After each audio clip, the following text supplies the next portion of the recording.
Hi everybody, welcome to another episode of Train with the Sports Pod.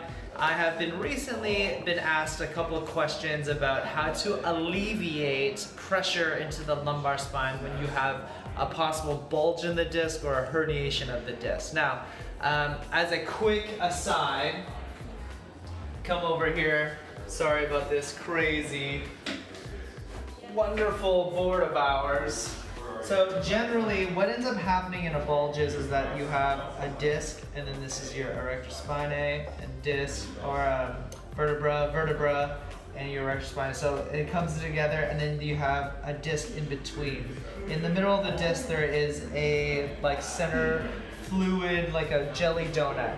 Oftentimes, what happens in a bulge, and then this is actually where your spinal cord is. Oftentimes in a bulge or a herniation, a bulge is just like the bulge of the disc comes out like this, and it starts to interfere with the spinal cord, and then you subsequently have either back pain in the region, or you have a disc herniation, which means that this fluid in between the two vertebrae and in the disc, it leaks out, and then it causes a space-occupying lesion, which again creates pain. And then now we're in a tears from the little guy over there. Okay, so generally this happens when your vertebra goes into flexion, and when your vertebra goes into flexion like this side gets shorter, and then this side bulges even more into the spinal cord, right? So flexion is this. So what we want to do is get into more extension. And extension, we're gonna go into more like this. And then the bulge starts to recede, or the herniation starts to recede, and then your spinal cord is happier. So how we get into this is it's really easy. You're basically just doing Cobra. If you actually go over here so that the wonderful people can see this.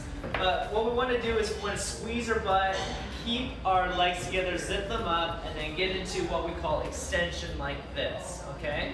Now for some of you this is going to be excruciatingly painful, and I would say just edge into it. So if it's really painful to get to here, I'd come off of it and just come into it and pump into it just a little bit at a time.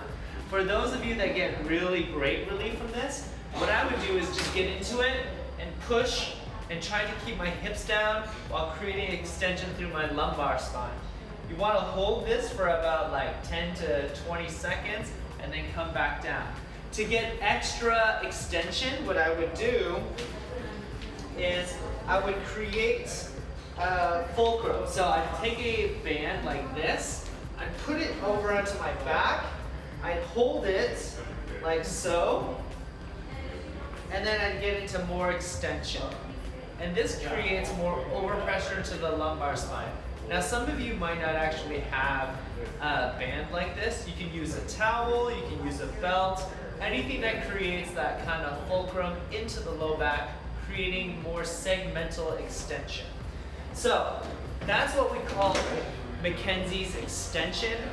If you guys have any questions, any concerns, you can find us on social media, find us on our website, and or you can find our phone number and text us. All right, guys, hopefully that helped, and move free, humans.